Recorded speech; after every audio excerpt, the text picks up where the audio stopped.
Deconverted Man early in the morning time. So, why be a skeptic? And I thought about writing a book called that, and like the first page would be like, "Sucker, you bought the book, ha ha ha, got ya," you know. It's like, it's kind of a joke, you bought this book on how to be a skeptic, and it's like, it's all a scam, right? Well, that's a good place to start. Scams are a thing. People will try to scam people. So people lie. I know it shouldn't be a surprise, but yeah, people lie. And people make mistakes. So those are two really good reasons to be a skeptic already. And you might say, well, but the converted man, could be lying or be wrong. Yes, I could be. But does it make sense to lie about that people lie? Like, sometimes people lie. Is that a lie? Well, no. That would be a paradox. And sometimes people are wrong. Well, could I be wrong about people sometimes being wrong? Well, if I am wrong, then sometimes people are indeed wrong, so then I'm right. Another paradox. So these ideas hold as true. Now, what be skeptical about? Well, what you got? You should be skeptical of all the things, but people in practice aren't skeptical of all the things. They're only skeptical of some of the things, some of the times, and other times they're all too willing to believe in things. Groupthink and joining in with others is a big part of the human existence.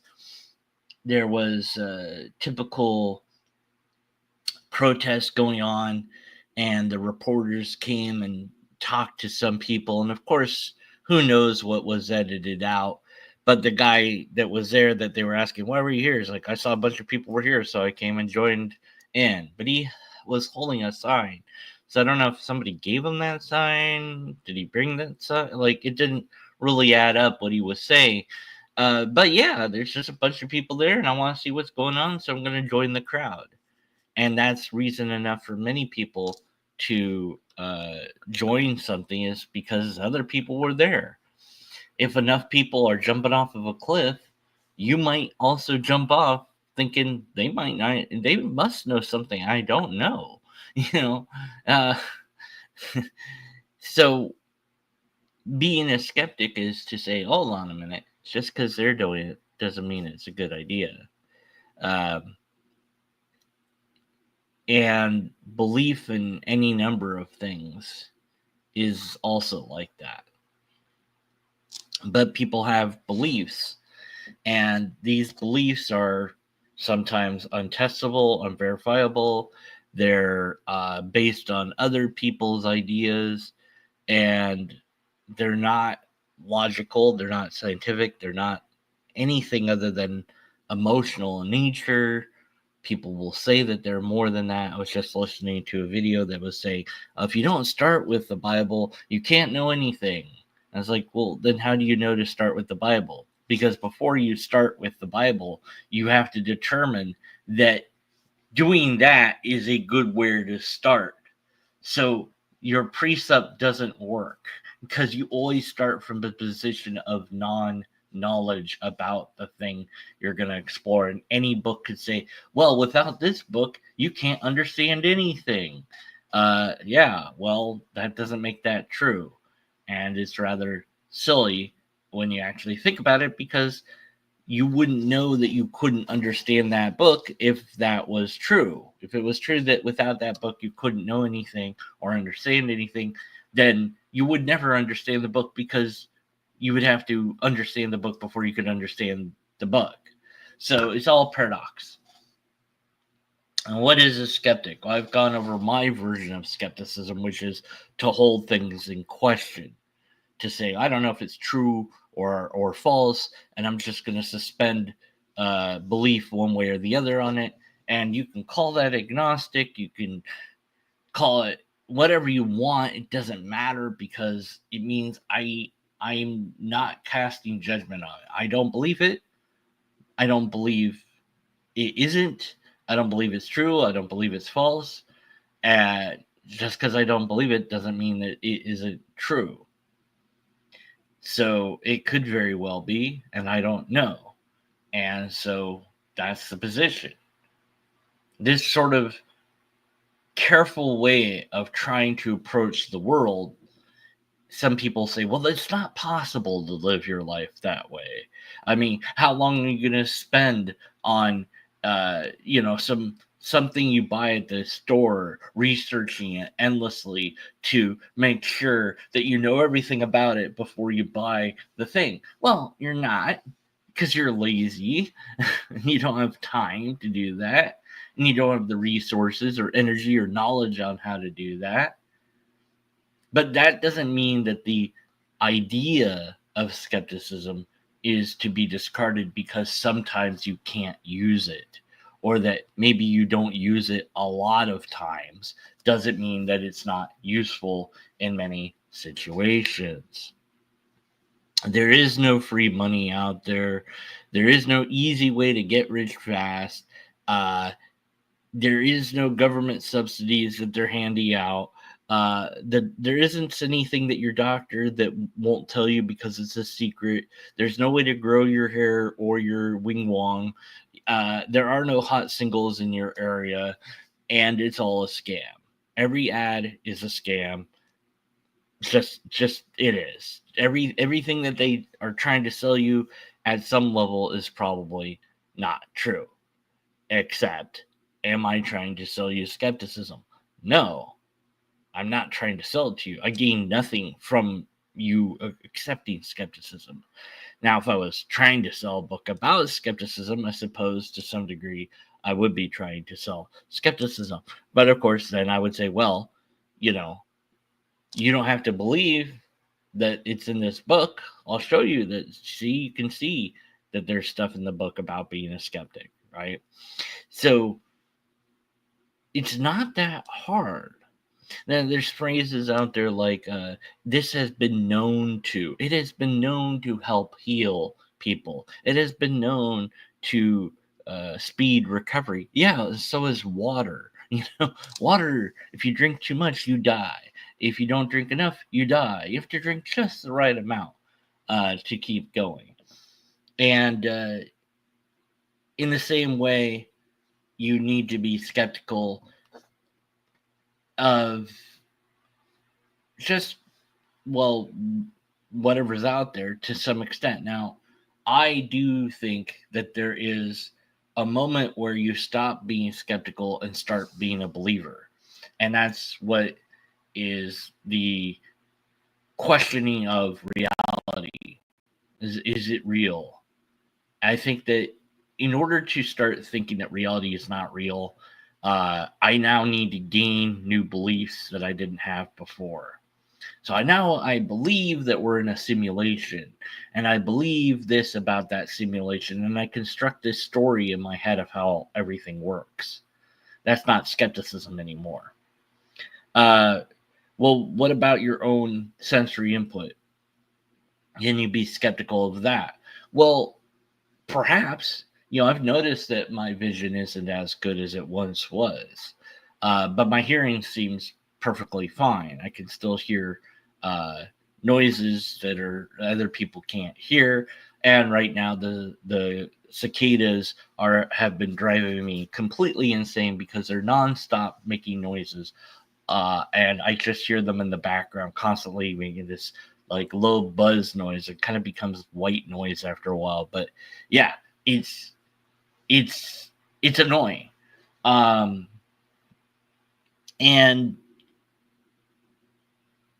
so yes, you can be skeptical of your sensory inputs, but ultimately somebody from outside hopefully will recognize that you're not acting in ways that conform with having full function of your sensory inputs.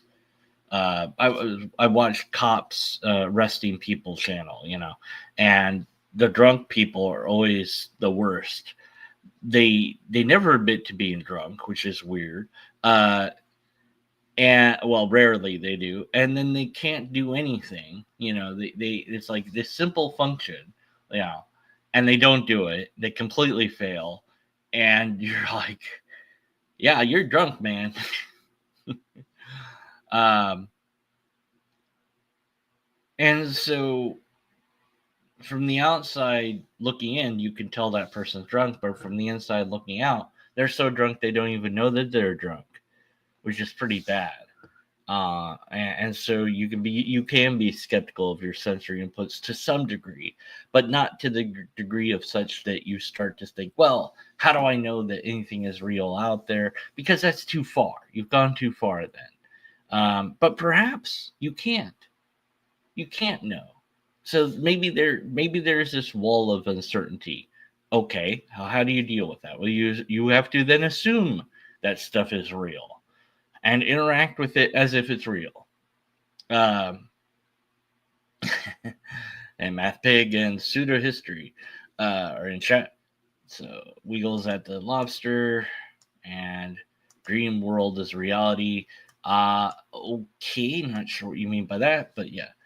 All right. So all of these things are to say that to be a skeptic is to question all the things all the time in every way that you can question them. Can you question that? Yes, but you only need to run that experiment once. And it's a good idea to question things. Well, it's just asked a question, so it must be a good idea to ask a question. So yes, yeah. um, yeah, the Matrix 40, the 400, the 13th floor, things like this. Truman Show. These are all you treat it as if it's real until you discover that it's not.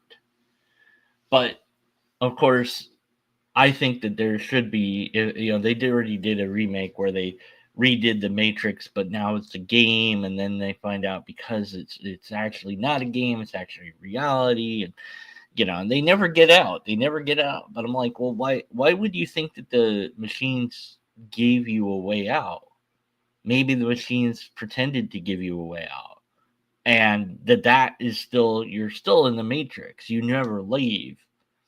Or you could go the other way. The moment that you take the pill, you've consumed a drug, and now everything is an illusion. So, what's real? Who knows? Inception does that with the spinning top. You don't get to see if it falls down or not. So, is it real or not? But unless you have a way to find out that it wasn't real, you should assume it is real. And to do otherwise is just silly, because you could hurt yourself or others. So, but be skeptical of the other things, whatever the other things are. There's stuff that's far beyond my scope of understanding.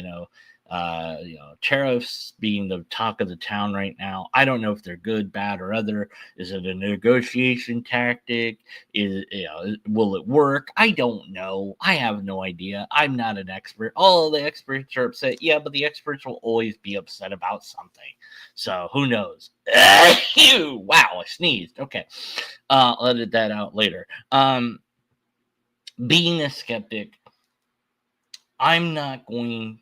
you're not going to join my tribe, so to speak, by being a skeptic. That's the other thing. Now, that's an upside and a downside. An upside in that you're a free thinker, a downside in that you don't get a group. Not really. You'll meet people that are like-minded in one degree, but you'll disagree on like all the other things. And so you don't have a built-in group like you would with a religion or whatever.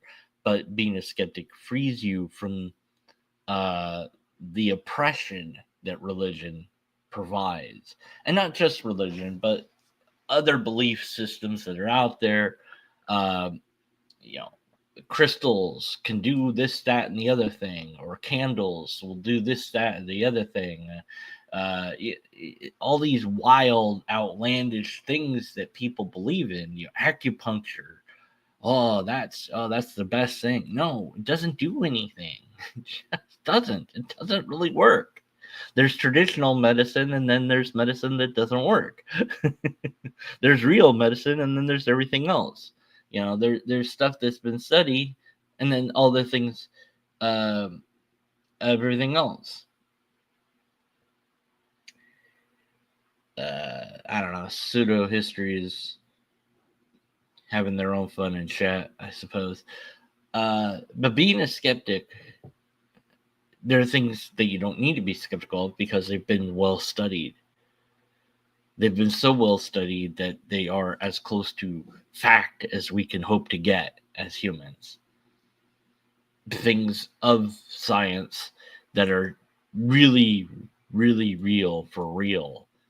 And you can know that they're real because you can study them too, and you can run the tests, and you can see the data, and you can see how the data aligns with reality. And that's amazing. And that how things really work, like for real, is way cooler than the beliefs that others have, I think. That we're just this like soul thing piloting a meat body.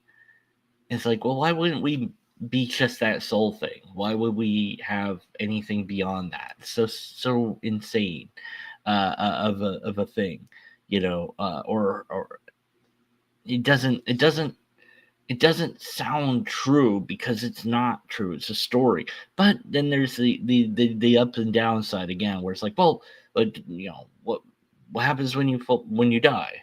You're dead. I don't know what do you mean what happens? What happens to you?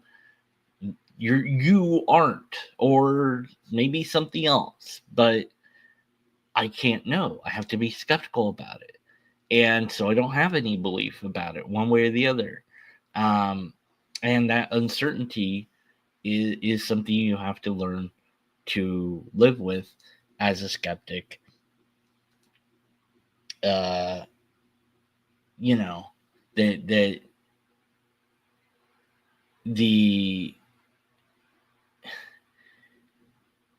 beliefs that we hold must be challenged because they could be wrong.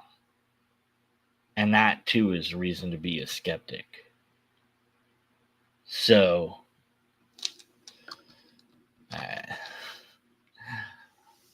those are some reasons, I suppose. I don't know if there's more. There probably is more to be a skeptic than that. But every now and then, I think that it's a good thing to try to remind people, hey, look, you can be wrong. I can be wrong. We can all be wrong. People lie. People make mistakes. And so those are reasons to be skeptical of ideas, and to question them, and to examine them, and to critically analyze them, to think about them, to ask other people what they think about them, and to really try to get a grasp on it, and some ideas are maybe some people value more than others. It's like, is this orange good idea to eat? Well, what do you mean? Is it a good idea to eat? Is it good? Is it a fresh orange? Yeah, then eat it. Unless you're allergic to oranges, then don't eat it. But it's like, well, did you eat a whole bunch of oranges? I don't know. There's, something weird like that, where somebody could say, well, is it a good idea to put a cat in a microwave? Probably not. Cats don't like microwaves, especially if you happen to turn on the microwave. That cat will soon no longer be a cat. It will soon be a dead cat. So let's not do that, and it will be a mess to clean up. So, and it will probably smell, and it could probably break your microwave. It might, who knows what other consequences could be. But let's not do that, okay? There's things like that that just are silly, pointless things that people try to come up with, like, oh, what about this, or what about that sort of question. And it's like, it's not, it's not that complicated, but people want to believe what they believe, and so they rebel against being skeptical in full because they don't want to be skeptical about the thing that they cherish. They don't want to be skeptical about the thing that they care about.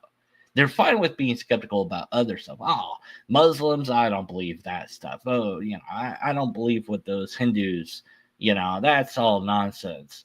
But this idea, oh, that's absolutely true. The leaf landed and created a lake. That's true. But these other ideas, they're all nonsense. Um, so being skeptical it is uplifting, I think, in the end. There are downsides, perhaps, but I think the upsides outweigh those.